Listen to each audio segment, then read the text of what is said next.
La municipalité serémangeoise également aura conjugué et décliné à sa manière, tout en illustration et en magie, la manifestation culturelle départementale Les Insolivres. Corinne Santoni, adjointe à la culture de Serémange-Erzange. Cette manifestation entre dans le cadre des Insolivres. On s'investit beaucoup en association avec le centre socio-culturel. On veut faire beaucoup de choses pour la commune, pour les enfants, pour les moins jeunes, les plus jeunes. Et puis voilà, on est tous en bonne harmonie, je crois. En effet, la bibliothèque de Serémange, épaulée par le centre socio-culturel, aura fait sortir de son chapeau un illustrateur professionnel ainsi qu'un prestidigitateur passé maître dans l'art du close-up notamment. Marie-Noëlle Puton, responsable de la bibliothèque de Serémange. Bienvenue à Serémange pour la nouvelle édition des Insolivres qui cette année, le thème sera la magie. Donc autour d'ateliers, de spectacles, de dessins, les enfants et les plus grands pourront découvrir l'univers de la magie. Voilà. Pour cette journée, aujourd'hui, nous allons procéder par atelier avec les enfants pour leur donner du rêve et du bonheur. Donc en première partie, je vais faire un atelier close-up, c'est-à-dire magie de près. Donc ils vont venir autour de moi par groupe de 8 à 10 pour voir de la magie de près, de cartes, de cordes, de balles en mousse. Il avait un espèce de mouchoir et d'un coup il a fait apparaître une grosse bouteille. Les enfants pourront voir des tours de tout près. Bien sûr, ils ne pourront pas le refaire parce que c'est un métier magicien. Par contre, ça va les étonner, ça va leur donner du rêve. Les étonner et leur donner du rêve. Jean-Marie Poissonneau, illustrateur professionnel. Gallimard, Hachette, Nathan Larousse a su leur en donner également au bout de ses pinceaux et de ses feutres. En général, je leur apprends ce que je fais. Parce que les enfants font difficilement le lien entre les images qu'ils voient dans les livres et puis une personne qui pourrait faire ces images.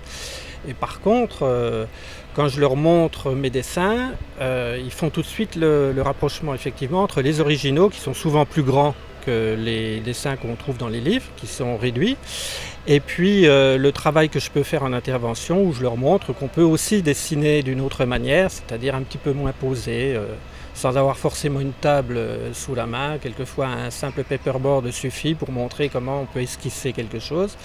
Et avec le dessin, on a toujours un contact très rapide avec les enfants. C'est-à-dire que ça prend peu de temps avant de les voir ou s'émerveiller ou d'avoir envie eux-mêmes de travailler, de venir sur le paperboard ou d'avoir leur feuille de papier puis de crayonner à leur tour ce que je peux leur montrer ou même voir tout à fait autre chose ou des thèmes qui les intéressent plus particulièrement, quoi. Dessiner un lapin et il sait bien dessiner, c'est tout. Il nous a juste montré le dessin, il fallait juste recopier après. Et si tu pouvais faire ton imagination, sinon tu recopiais. J'ai imaginé. Et le lapin est sorti du chapeau. Par ailleurs, il est à noter que le dernier ouvrage auquel Jean-Marie Poissonneau a collaboré est Le Grand Livre de la Magie, édité chez Gallimard Jeunesse. Livre dont l'auteur est Gilles Arthur, où l'on retrouve plus de 100 tours de magie expliqués pas à pas et illustrés, ainsi qu'une rapide histoire de la magie permettant de connaître les grands noms de la magie. Et moi, mon intervention a consisté à faire les portraits des magiciens, pour avoir toujours une patte dessin dans ce livre. Et puis j'ai fait également quelques tours de magie ou mis en scène quelques tours de magie. Et le livre est composé également de toute une partie instructive pour les enfants parce qu'on leur apprend à faire des tours avec les mains, de la manipulation, des choses comme ça. Nul doute que le magicien professionnel Lionel Fleuriot figurera dans la réactualisation de ce livre Le Grand Livre de la Magie. Lionel qui clôturera ses Insolivres de Serémange-Erzange par un spectacle offert par la municipalité.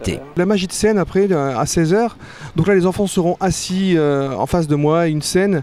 Et donc là c'est de la magie un peu plus impressionnante dans le sens où c'est plus grand, c'est sur scène, je fais participer les enfants. Donc ils vont venir, quelques-uns vont venir sur scène pour m'aider à être l'assistant du magicien, l'assistant ou l'assistante du magicien, en essayant bien sûr toujours de leur donner ce rêve. Il y aura des confettis, il y aura des fleurs, il y aura pas mal de choses pour faire rêver petits et grands bien sûr. But atteint, enfants comme parents ont apprécié ces tours qui, comme toujours lorsqu'ils sont bien réalisés, paraissent simples mais qui se compliquent au fur et à mesure que l'artiste fait mine de nous les expliquer. Chapeau l'artiste. But atteint également pour ces insolivres qui auront fédéré toutes les tranches d'âge. Alors avec ces animations, nous espérons mélanger les publics, avoir bien sûr un public jeune mais aussi moins jeune. Insolivres qui auront également su faire sortir le livre sur la place publique. Que la bibliothèque peut s'ouvrir à d'autres domaines et d'autres sujets qui peuvent intéresser toutes sortes de publics. Voilà. Donc nous espérons que le temps va être de la partie. Nous espérons aussi que les gens vont apprécier, découvrir peut-être la bibliothèque aussi, car c'est le but. Le temps était en effet de la partie, le public au rendez-vous. Quant à faire connaître la bibliothèque, eh bien Joseph, 11 ans, de Serémange, est reparti avec une carte d'abonnement de la bibliothèque. Moi je préfère les livres parce que j'aime bien la lecture, les histoires et surtout la magie aussi avec les livres de magie qu'on vient de découvrir avec les petits papiers là où les images bougeaient grâce à un écran gris comme ça, je sais pas comment c'est fait, mais aussi j'ai pris une carte pour aller à la bibliothèque et je vais beaucoup y aller car j'aime beaucoup lire. Quoi de mieux pour dire que ce type de manifestation est donc porteur. Et pour ce qui est de la lecture, on va profiter de la présence de Madame l'adjointe à la culture pour lire le programme des futures manifestations culturelles et festivités de Serémange. À vos agendas donc. Le 21, il y a les Feux de la Saint-Jean, cours de l'école Marcel Pagnol, organisé par le Judo Club. Dans le cadre de la culture de Serémange, je vous dis que le 20 juin, nous avons la fête de la musique avec les Espoirs de la chanson qui va se passer au théâtre municipal. Alors j'invite énormément les jeunes, les moins jeunes à venir dans ce beau théâtre, à voir les personnes participantes et à les encourager massivement.